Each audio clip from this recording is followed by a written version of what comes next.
Otep à tous, bien-aimés frères et sœurs. Le 7 octobre 1952, un homme est né dans l'ex-URSS qui a pour nom Vladimir Poutine. Donc, aujourd'hui, 7 octobre 2024, Vladimir Poutine souhaite ses 72 ans. Il fête plutôt ses 72 ans. Et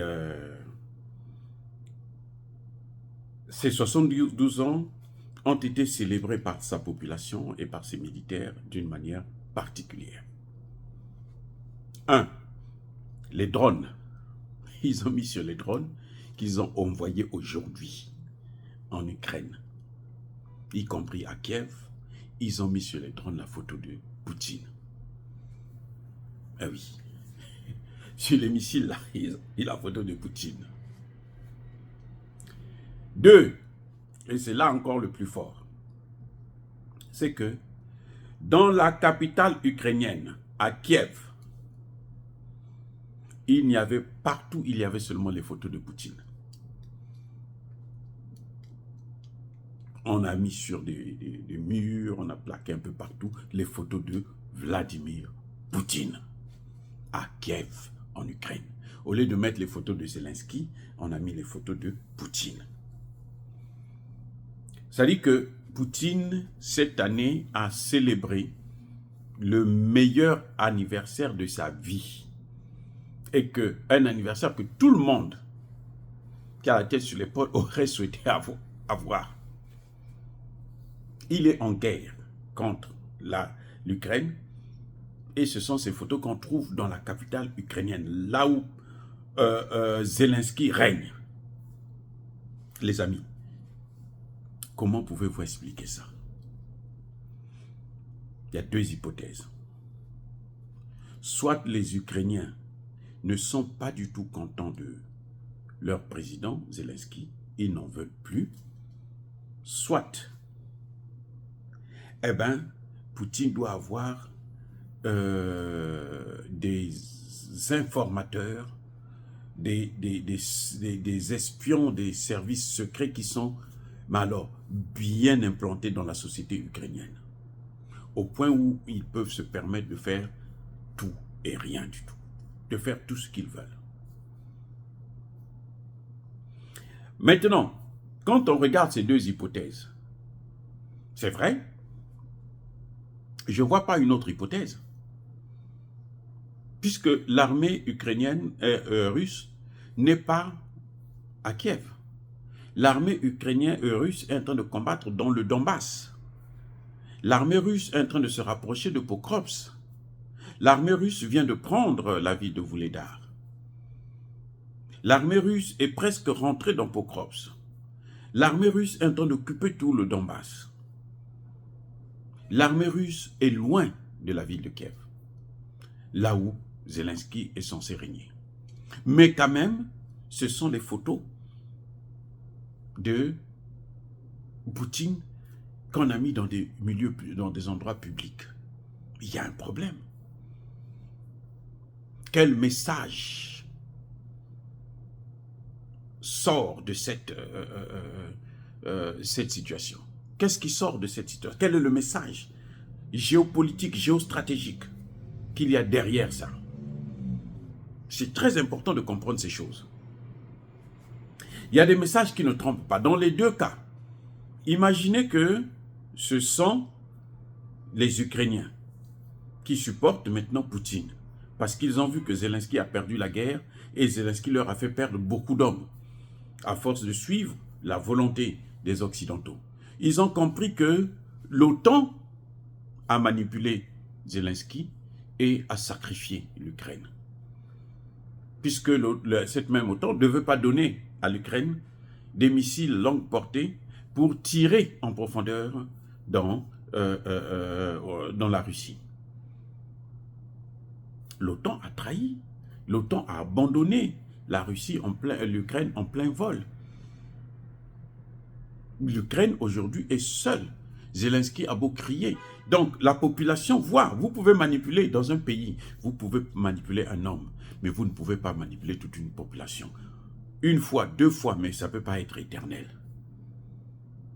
Nous subissons en Afrique parce que les gens qu'on manipule n'hésitent pas de gazer, de massacrer des populations entières. Mais sans ça, non, il n'y a rien à faire. Donc, voyez-vous, les amis, si ce sont les Ukrainiens qui l'ont fait, ça montre que les Ukrainiens ont compris ce qui est en train de se passer entre Zelensky et l'OTAN.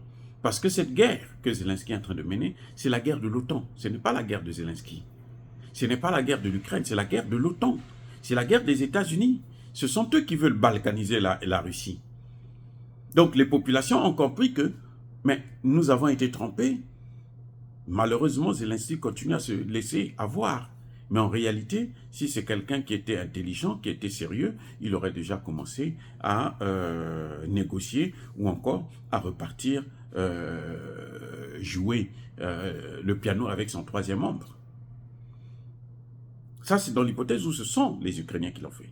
Mais dans l'hypothèse où ce sont les services de renseignement, les espions russes, les infiltrés russes qui le font, mais ça veut dire que l'Ukraine, c'est un passoire. Oui. On comprend pourquoi. Quand l'OTAN envoie des armes, on les détruit facilement parce qu'ils savent là où ça se trouve. Vous croyez que comment la Russie peut savoir? Et c'est pour ça que la Russie ne tire pas sur les populations civiles comme fait l'Ukraine, comme font les autres, l'OTAN et autres. C'est pour ça. Parce que les Russes savent qu'ils ont leurs gens, leurs hommes et femmes qui sont là dans le système. Je suivais la dernière fois une émission sur LCI où on parlait justement des Ukrainiens qui travaillent pour la Russie. Ça, dans tous les pays, ça existe. Surtout en temps de guerre. Il y a dans tous les pays. Il y a des gens qui travaillent toujours contre leur pays.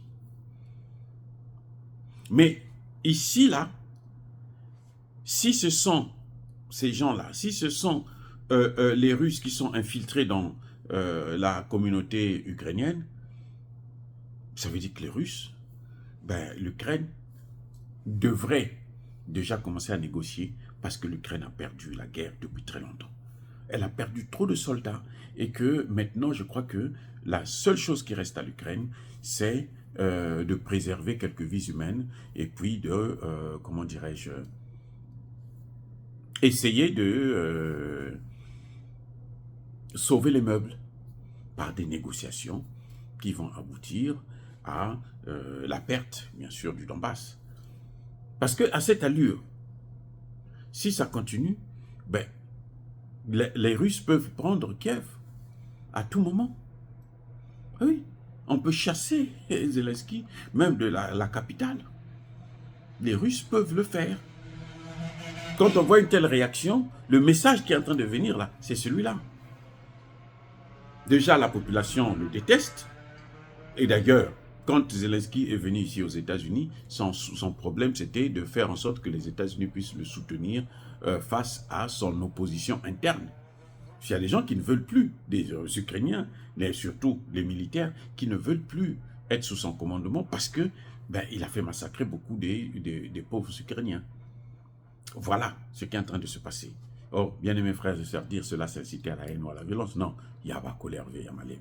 Encore une fois de plus, soyez bénis, abondamment bénis par le Dieu de Kémit et par nos ancêtres angélisés. Mais que tous ceux qui persécutent le continent africain, le pillent et le déstabilisent, qu'ils soient noirs, blancs, chinois, arabes, juifs, indiens, qui qu'ils soient punis, maudits, foudroyés, neutralisés, écrasés, effacés par le Dieu de Kémit et par nos ancêtres angélisés. Vive l'Afrique éternelle, j'ai dit et j'assume.